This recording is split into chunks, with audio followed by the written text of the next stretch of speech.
talvez termine. Enfim, a gente pode terminar como pode não terminar. Então, às vezes o irmão vem com o capítulo 6 e às vezes não termina e fala assim, pô, mas não terminou o capítulo 6. Né? Teve um dia que a gente ficou 2 semanas e meia no 1, mas a gente vai chegar, tá? Tá rolando aí a folhinha. É o canalzinho, né, cara? Poxa, o Igor tem feito um trabalho maravilhoso gravando as comunicais. E tem um montão lá, não sei se é da semana passada já tá, mas tem muita communical gravada lá.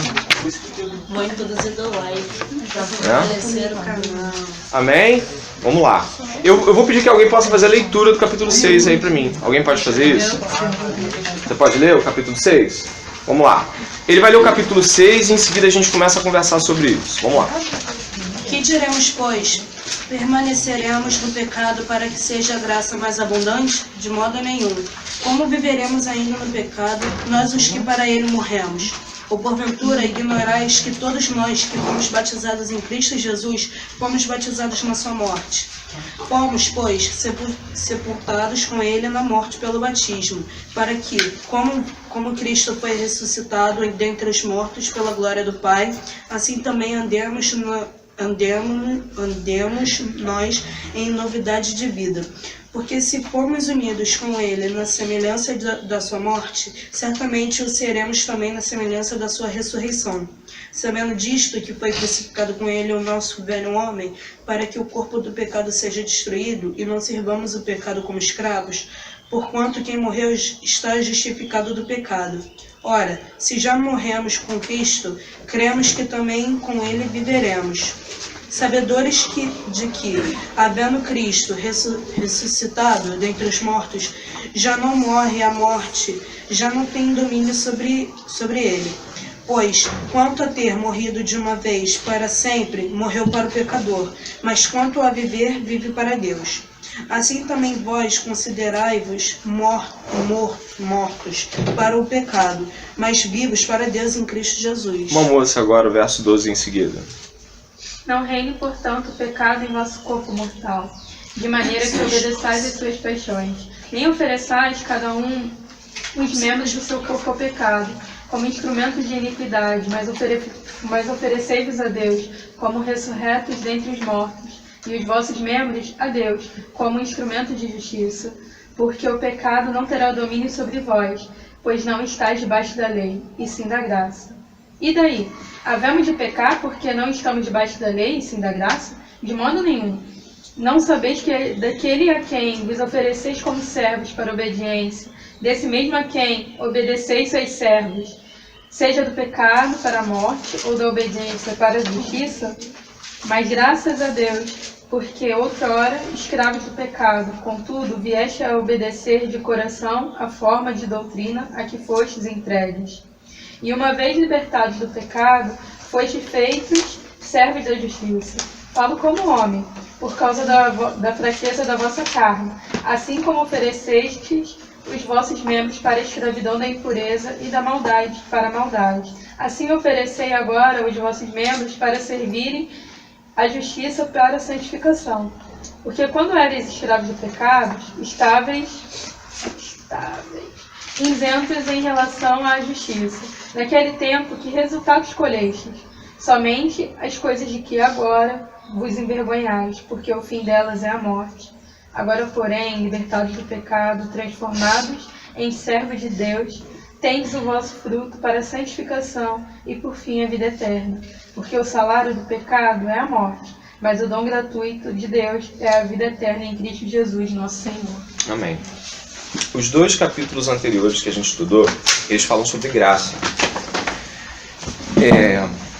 Eu vou usar uma fala da Letícia, agora há pouco, uma fala que eu acho que foi pública, então não tem problema de falar, não, né? Ela falou que reconhecendo que Deus havia perdoado ela teve dificuldade de se perdoar. E aí a Ana estava convencendo ela com a palavra de que ela deveria abandonar isso para que ela pudesse seguir a carreira cristã.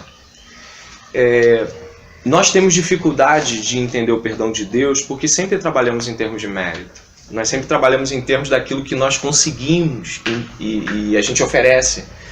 Eu estava falando com a Larissa essa semana A faculdade da Larissa, uma irmã nossa preciosa, é uma faculdade bem difícil, de medicina. E a faculdade dela exige muito dela, exige muito tempo, muito desgaste, muitas horas. E, em geral, as pessoas que tiram boas notas, elas se sentem melhor do que as que tiram menos notas. Vamos dizer assim, elas se sentem um lixo. Aquelas que não conseguem alcançar determinado patamar de notas. É um tipo de religião.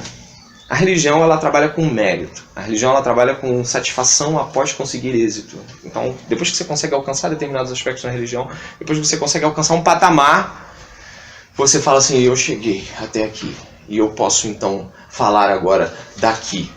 Então, a religião, ela trabalha com hierarquia por meio de méritos.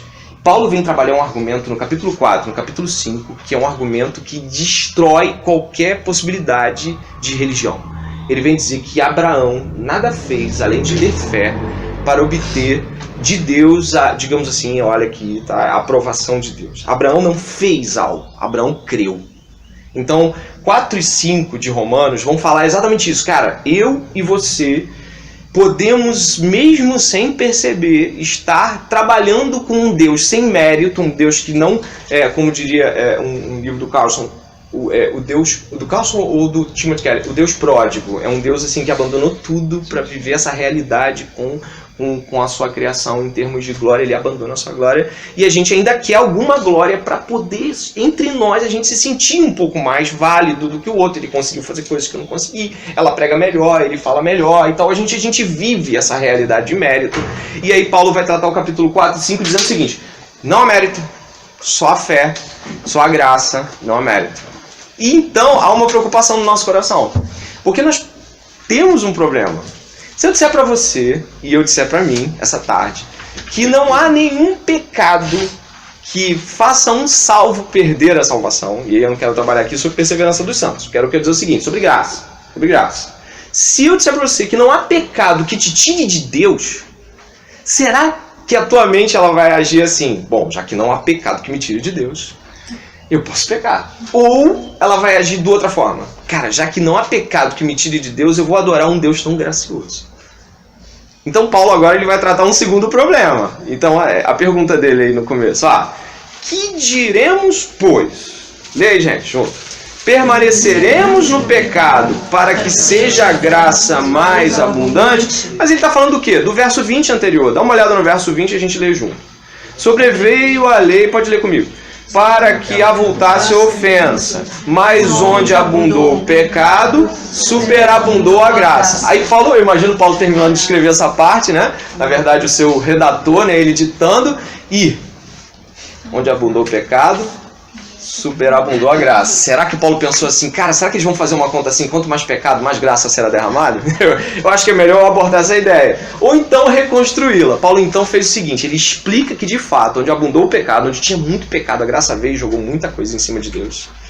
Mas ele fala o seguinte, só que agora, tendo em vista de que esse pecado e essa grandiosidade de ofensas foi perdoado, a gente não vai viver segundo alguém que comete ofensas para que tenha pecados perdoados. Uma vez eu estava ouvindo na rádio, eu não sei porquê, mas eu ouvi Aí a pessoa falou assim, era uma banda cristã, falou o seguinte, eu me sinto tão bem quando eu peco. Aí o apresentador quase caiu para trás. Ele falou, por que você se sente bem quando peca? Porque aquela relação que a gente tem com Deus depois que a gente volta para Ele. E eu falei assim, não, sabe, eu quase que me benzi, porque eu olhei e eu falei, cara, como é que alguém pode se sentir bem com o seu retorno? É uma banda. E aí, não, é uma banda. E aí essa banda falou assim, eu me sinto muito bem. A moça, né, a vocalista da banda falou, eu me sinto muito bem quando eu peco, porque depois que eu peco e peço perdão, aquela sensação de resgate, de ter a vida reconstruída por Deus, ela rasgou aqui, né, esse pedaço ela não leu. E aí eu faço uma consideração final aqui, esse trecho da parte de cima, dê uma olhada na parte de cima do texto, é um texto do site Monergismo, de um professor de teologia, Rubem Martins Amorese. Você encontra esse texto na íntegra no Monergismo. Aqui tem uma exegese do texto, mas embaixo eu fiz algumas considerações no meu celular e joguei aqui também. E eu coloquei lá embaixo assim, vida livre, mas não libertina. O que é libertinagem? É você viver uma safadeza da sua vida. Você sabe que Deus é bom, Alguém além de mim já cometeu pecado sabendo que Deus perdoaria? Ou só eu e mais alguma? Graças a Deus que tem gente aqui igual a mim. Então eu já fiz coisas antevendo a bondade de Deus. Eu já fiz. E sabe qual era a sensação? De que eu não era perdoado. Porque depois que eu fazia, e aí eu falava assim, cara, mas Deus é bom. Ele me entende, né? O Dieguinho me falou um negócio muito interessante algumas semanas atrás. Ele falou assim, André, às vezes a gente quer andar com pessoas, a gente tem uma fala muito miserável. Eu falei, qual é a fala, Dieguinho? Ele falou assim, a gente fala assim, cara, eu gosto de falar com fulano, cara, porque fulano me entende. Aí eu falei, caraca, Dieguinho, eu acho que essa fala quer dizer, eu quero falar com alguém que me entenda e me aprove, e que me fale de um jeito carinhosinho, que eu entendo. Gente, a verdade é verdade, sendo em amor ou não. Você já ouviu uma verdade dura, mas sem amor? A gente foge de gente dura. Na verdade, gente brabona, que às vezes fala a verdade, né? Você está pensando em alguém, não é necessidade de falar, não. Mas eu sou muito melancólico, logo eu tenho dificuldade, às vezes, de entender quando alguém fala uma coisa pro meu bem, mas fala duro. Então eu pego aquele socão, a primeira coisa que eu penso é, poxa, mas não podia falar diferente, não podia falar carinhosinho, não podia... E não é assim, cara. As pessoas, elas são elas. E elas têm que mudar, todos nós temos que mudar, a gente tem que ser mais amoroso, a gente tem que ser mais paciente, tudo bem, eu entendo isso. Mas a verdade continua sendo verdade, mesmo que ela não seja em amor. Então eu creio assim, que quando a gente está falando para as pessoas assim, não peque, porque pecar é errado, isso ofende a Deus de uma forma grandiosa, Jesus Cristo morreu por causa de pecados. E aí a gente fala assim, mas a graça de Deus cobre toda a abundância de pecados. A gente tem ali uma possibilidade muito grande de estar vivendo nessa gangorra de Deus é bom, eu peco, Deus perdoa, e aí a sensação de nunca estar perdoado. Eu não sei se vocês já perceberam, mas quando a gente começa a agir de forma deliberada, agindo dessa forma, a gente não tem uma sensação de perdão. A gente tem uma sensação de, cara, eu acho que eu tô fora da fé. Eu lembro que em determinado momento, eu estava agindo assim. Eu me lembro que teve um pecado que eu não conseguia vencer no começo da minha fé. E eu não tô nem aí se você está pensando o que era. Tô dizendo o seguinte, eu tinha um pecado que eu não conseguia vencer nos meus ano e meio de fé. Um ano e meio de caminhada eu não conseguia vencer. Então, em determinado momento, eu comecei a praticar ele deliberadamente. Porque eu falei assim, cara, eu não vou conseguir mesmo, Deus é bom, um dia Ele vai me ensinar. Até que um dia uma pessoa falou assim, cara, isso aí que você está fazendo é errado, André. Você falou diferente na Communical? Aí gelou a espinha, gelou a alma, gelou o corpo, gelou tudo. Eu ensinei diferente, sim. Cara, horrível. O que Deus fez? Deus deu um tempo para que eu mudasse a minha prática. Mas em determinado momento usou uma vergonha. Usou alguém para me envergonhar, para que eu parasse com aquela doideira. Então não adianta a gente pensar em termos de graça se a graça não nos constrange. Se essa graça não chega no nosso coração e muda a nossa disposição em relação ao que vive. Né? Então, vida livre, mas não libertina. Paulo vai falar isso no 1, no 14 e no 15. Vamos no 1, que a gente já leu, agora no 14. Diz assim, ó, o 14. Quem pode ler o 14? Lê aí. O versículo 14? O versículo 14. Por quê? O pecado não terá domínio sobre vós, pois não estáis debaixo da lei, mas debaixo da graça. 15. Pois que pecaremos porque não estamos debaixo da lei, mas debaixo da graça? De modo nenhum. Paulo usa esse de modo nenhum, e esse de modo nenhum, uma exclamação de Paulo para dizer assim, que você é maluco! A relação que você tem com Deus não comporta esse tipo de comportamento. Pessoas que pecam deliberadamente, quem vive no pecado, João vai falar isso, 1 João, quem vive no pecado não está em Deus. Então, as pessoas que vivem no pecado não se sentem mal com isso, não sentem remorso, não sentem tristeza, não têm um desejo genuíno de arrependimento. São pessoas que talvez, possivelmente, não estejam em Cristo. Quando nós estamos em Cristo, nós nos envergonhamos dos nossos pecados. E por mais que a gente possa passar assim, talvez alguns fragmentos mínimos de tempo pensando, cara, não, mas Deus vai me perdoar, Deus sabe quem eu sou, cara, isso logo vira. Porque você ouve uma pregação que te vira a cabeça, você lê nas escrituras que você não pode viver assim. Irmãos, a gente tem pecados aqui. Todo mundo aqui tem. A questão é o que, de fato, Deus fez por nós. E como a graça de Deus sobreabundou esse pecado. E que nós, essa tarde, precisamos decidir se vamos lutar ou não vamos lutar. Neil Barreto, o pregador da Igreja Batista Betânia, em sua capa, ele falou assim, existem pessoas que, quando descobrem seus pecados, se entregam a eles. E existem pessoas que, quando descobrem seus pecados, lutam contra eles. A gente precisa estar em um dos times. A gente não pode... Não, é como se fosse assim, né? Eu vou usar aqui a fala. Tá vendo ali, a relação estreita com dois senhores na sua folha? Dá uma olhada no 1.1 da folha, no meio da folha. E lê o 1.1 e lê o 1.2, no meio da folha. Achou? Não podemos servir aos dois senhores. Agora olha o 2. Não podemos deixar de servir um deles. Não existe um momento da nossa vida onde não estejamos servindo a alguém. Não existe. Não existe neutralidade, um mundo espiritual no meio, assim, né? Um limbo ali, alguma coisa assim. Não tem não, cara. Não tem. Ou tá lá ou não tá.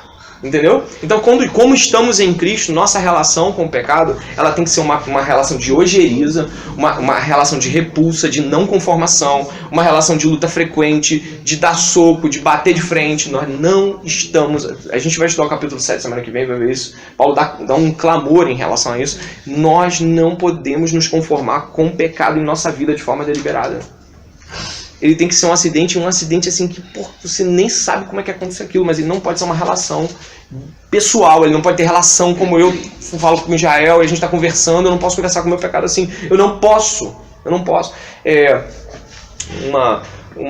Eu li não sei aonde, às vezes tem frases que a gente lê que a gente não sabe onde vem, mas elas fazem um sentido danado. Nunca, aí o cara fala assim, nunca um jovem perguntou, até lembrei de uma conversa que a gente teve com algumas pessoas que semana passada, mas que tinha uma outra pegada. Quase, vou botar assim, nunca, né? Todo generalismo é burro, mas assim, eu sei que essa frase é generalista, então eu não sei que frase eu uso, mas assim, vamos pensar assim, que 90% dos jovens que pensam assim, André, o que pode e o que não pode fazer no namoro, tá querendo fazer.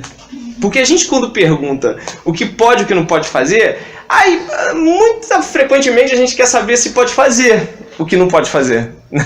Né? Então eu penso assim, quando Paulo está preocupado com essas relações aqui, ele está preocupado em como nós pensamos assim, será que eu pergunto qual é o limite até onde não pecar? Ou eu pergunto para alguém, ou para as escrituras, eu falo assim, Deus, eu quero ficar tão longe, me diz o tão longe que eu posso ficar, ou qual é o limite de onde eu posso estar? Qual é a pergunta que eu faço? Qual é a pergunta que eu faço para você? Poxa, isso aqui é pecado, ou como posso ficar bem longe desse pecado? Então as perguntas também dizem muito acerca daquilo que a intenção do nosso coração. Hoje eu estava andando na rua e pensando, caramba, Deus ele entende o nosso coração e ele lê as nossas intenções. Ele sabe quando o nosso coração está sendo contencioso contra ele.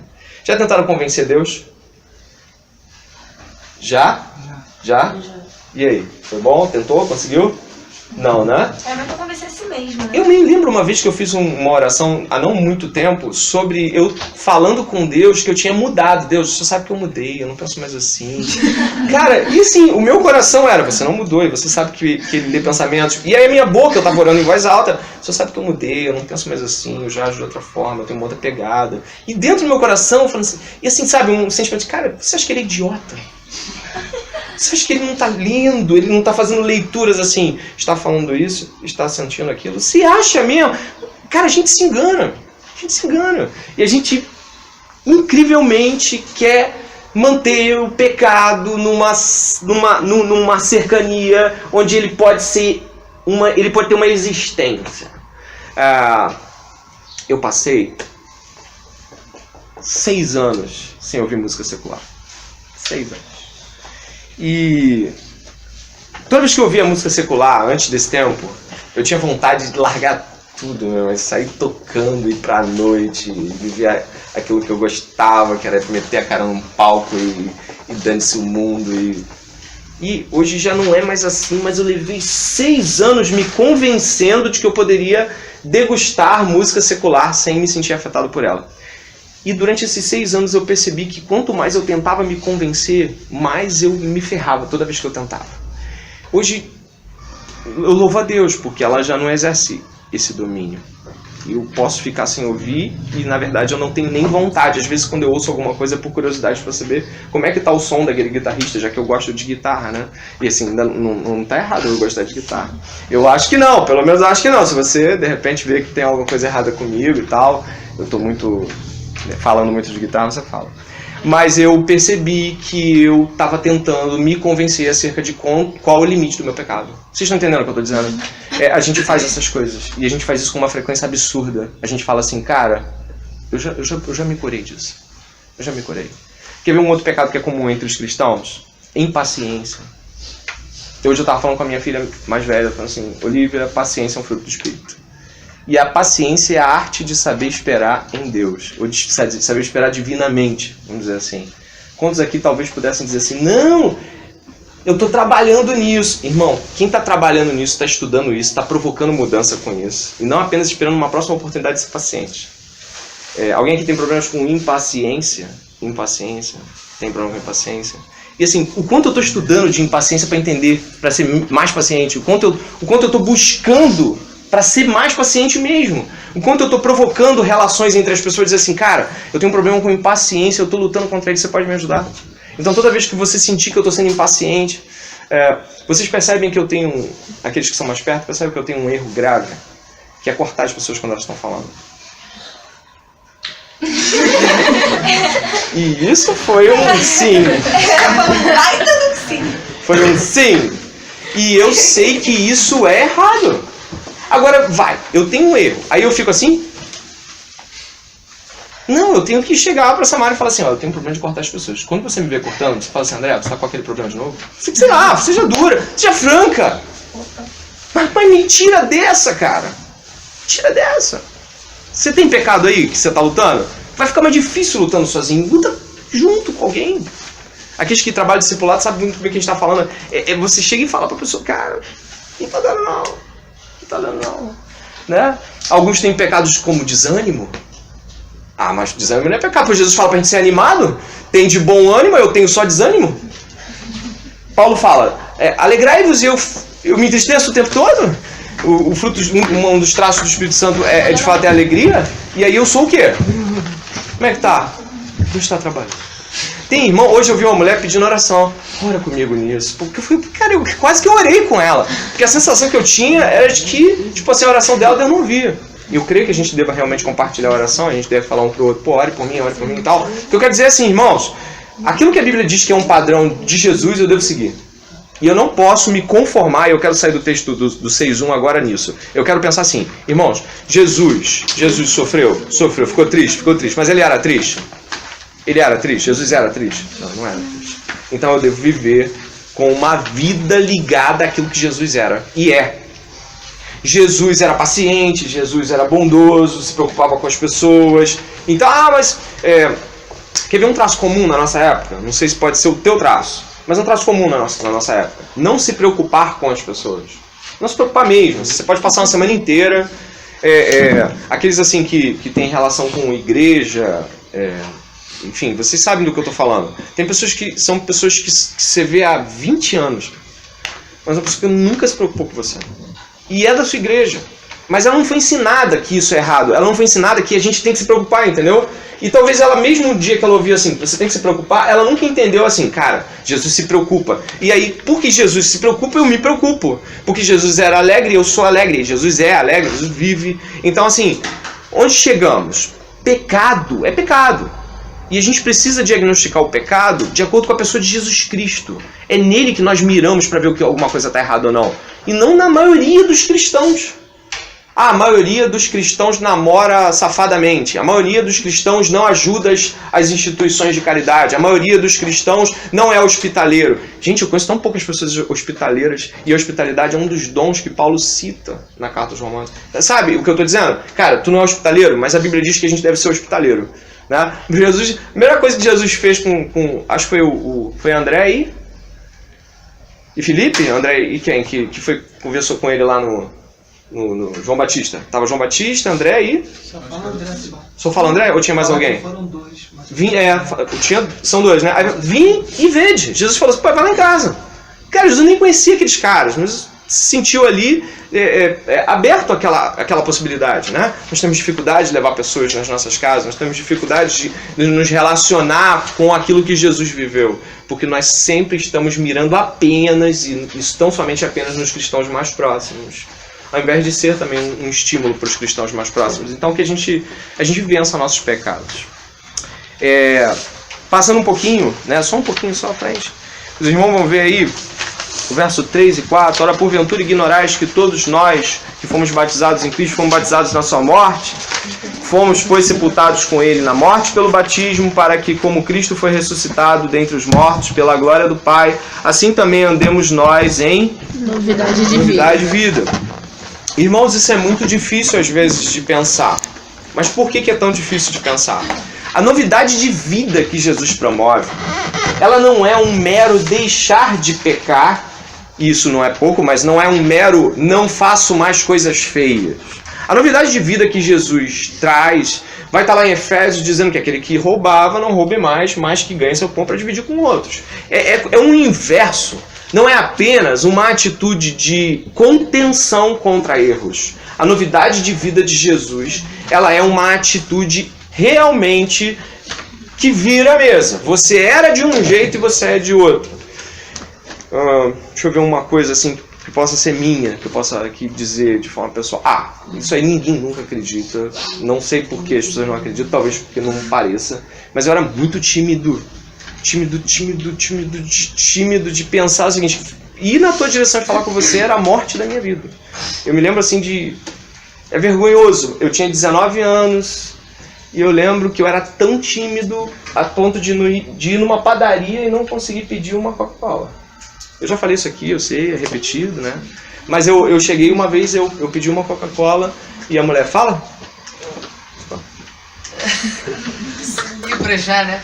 E assim, tudo, irmãos, era tudo do meu ser tímido.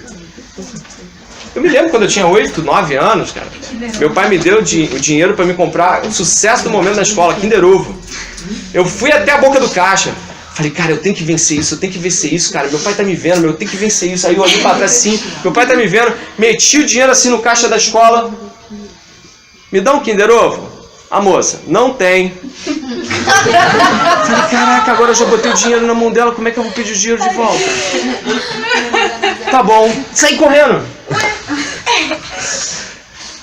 O meu, digamos assim, o meu êxtase cristão, eu posso dizer até que minha conversão aconteceu num gesto de quebra de vergonha em relação àquilo que Cristo era. Estou falando de novidade de vida. Eu levei as crianças, e você estava lá, para fazer evangelismo na Quinta da Boa Vista. E você também estava. Então, aí eu peguei papeizinhos. E aí, Dani tava. Aí esses papeizinhos tinham, as crianças escreveram elas mesmas os textos de evangelismo. Tu lembra? Não, porque vocês fizeram os papeizinhos justamente no dia em que eu não estava. Libera amor, irmã. Aí o que acontece? Tava tudo lá. Cara, eu fiquei com a Pamela aqui, mano. Lembra da Pamela? Lembro. E aí eu fiquei, ela, tio, você pode ficar do meu lado? Eu, posso. Aí eu falei, crianças, tomem os papéis. Que Deus abençoe. E elas foram. E elas iam, uma para um lado, outra para o outro. E aí, eu peguei os meus e dei pra Pamela aqui, mano.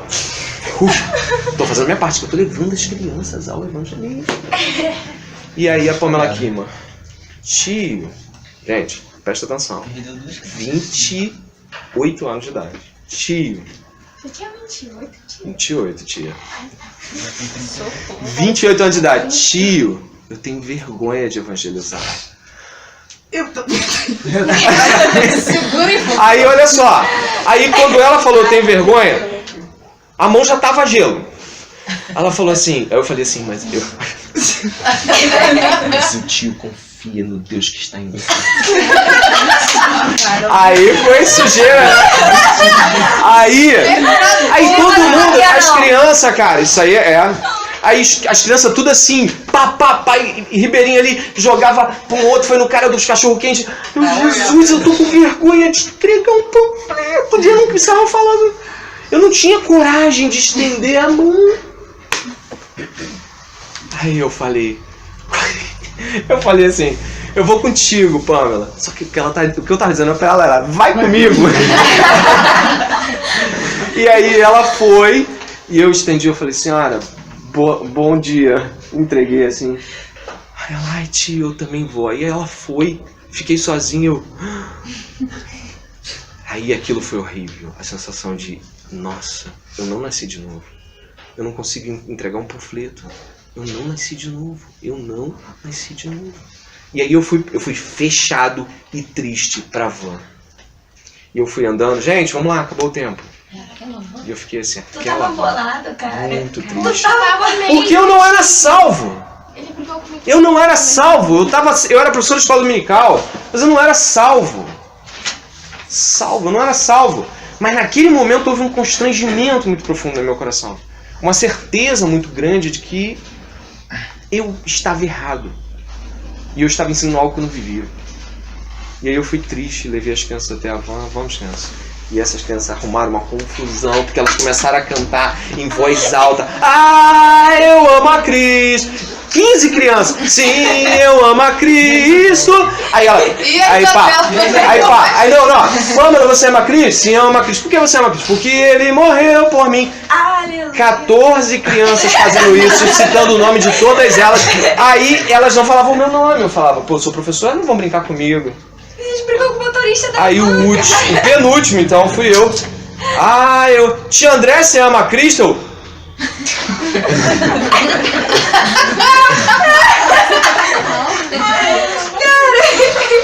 Capaz de opinar. Sim, eu amo a Cristo. Por que o Senhor ama a Cristo? Porque Ele morreu por mim. Naquela hora veio um fogo de Deus, me queimou o corpo todo.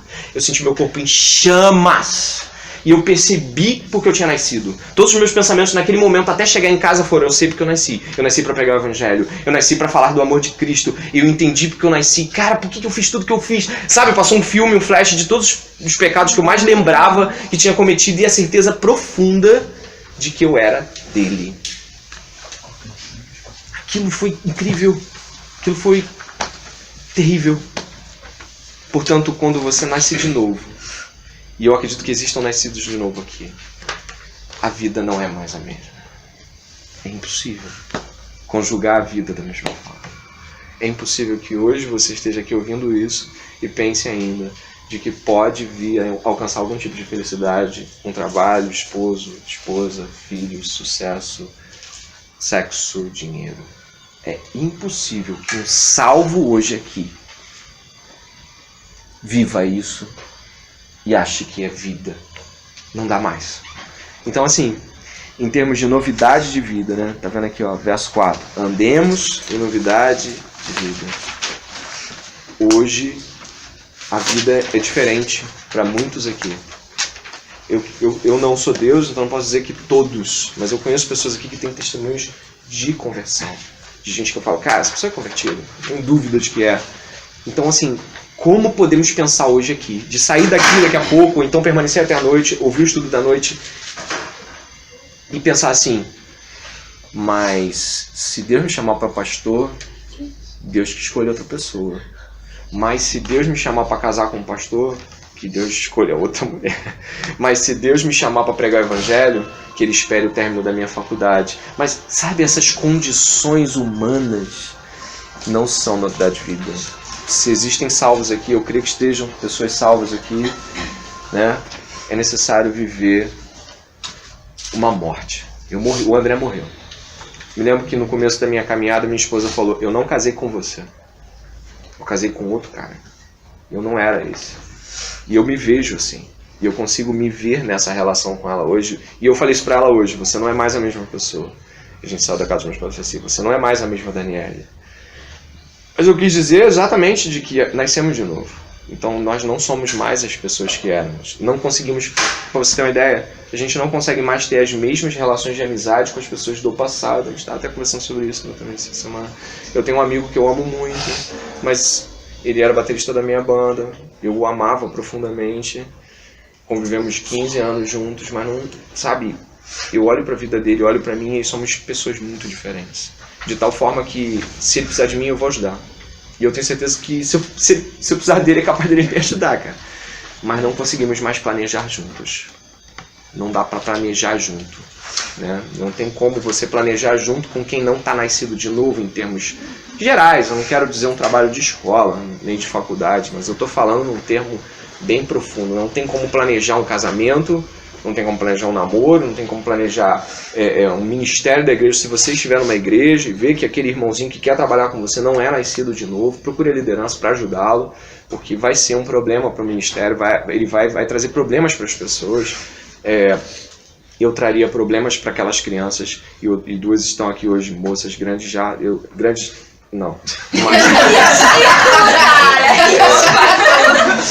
Moças. Tá o suficiente. Moças, eu continuaria como professor de escola dominical e ia ser uma maldição. Eu ia ser uma grande maldição para vocês.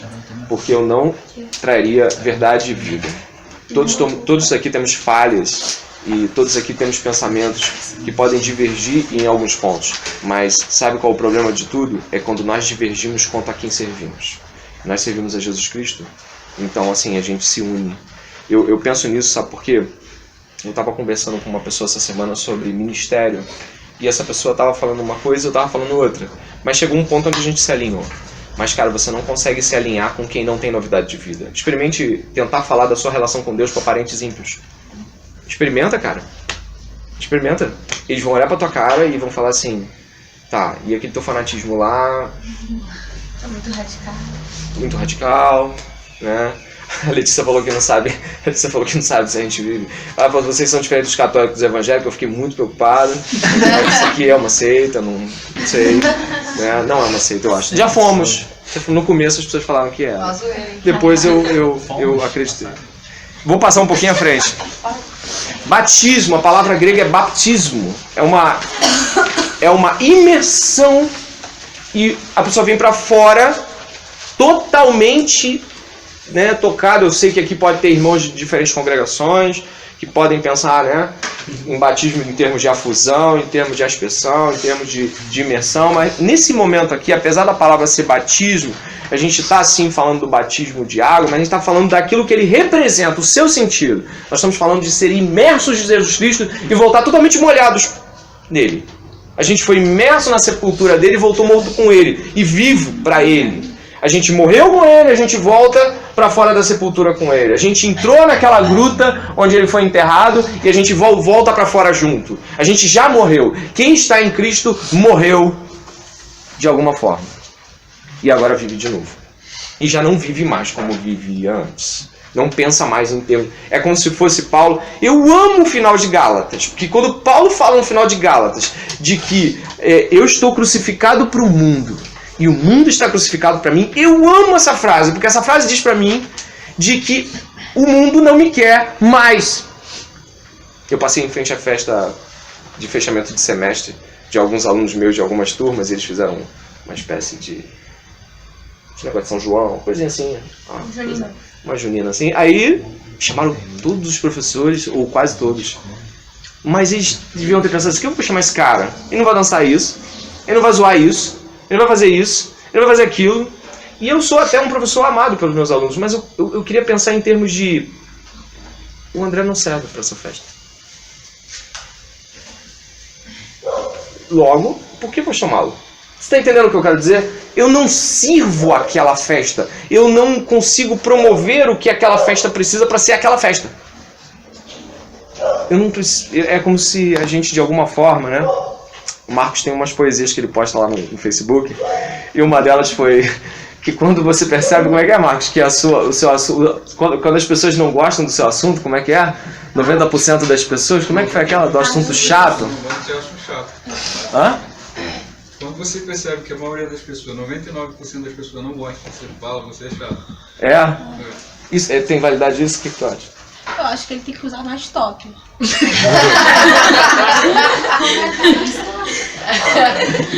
Não, Marcos, eu penso que você está certo em termos, no sentido de que talvez muito daquilo que você gosta de conversar é profundo e verdadeiro e real, e que isso talvez não alcance o interesse de muitas pessoas, né?